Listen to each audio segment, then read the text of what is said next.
நல்லா பிடிச்சேன். 1,00,000 ரூபா பணம் கொடுத்தாங்க. முதலமைச்சர் தங்க காசு 2 தங்க காசு ஒரு சைக்கிள் டோக்கன் கொடுத்தாங்க சார். அடுத்து எத்தனை ஒரு 5 மாடு பிடிச்சிருக்கேன். 7 மாட்டில் 6 மாடு லீடிங் போட்டு நிற்கிறேன் சார். 1,00,000 ரூபா பரிசுள்ள மாடை பிடிப்பேன் நீங்க நினைச்சு பார்த்தீங்க? இல்லை நினச்சி பார்க்கணும். அது ஒரு யதார்த்தமாக வந்த மாடு. நானும் யதார்த்தமாக கட்டைக்கு போனால் பிடிச்சேன். அந்த பரிசு தொகை நீ எதிர்பாராத பரிசு தொகை கிடைச்சிருக்கு.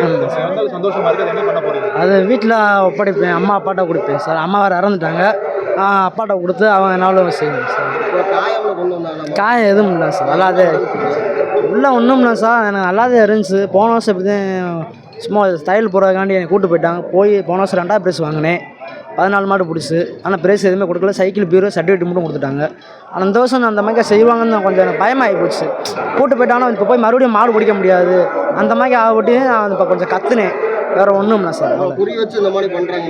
இல்லை அந்த மாதிரி இல்லை. அவங்க ஒரு பதட்டத்தில் எது ஆயிரும், இந்த பயலுக்கு இந்த மாதிரி இது நெஞ்சில் ஒரு அடி இருக்கும் அப்படின்னு பயப்படுறாங்க.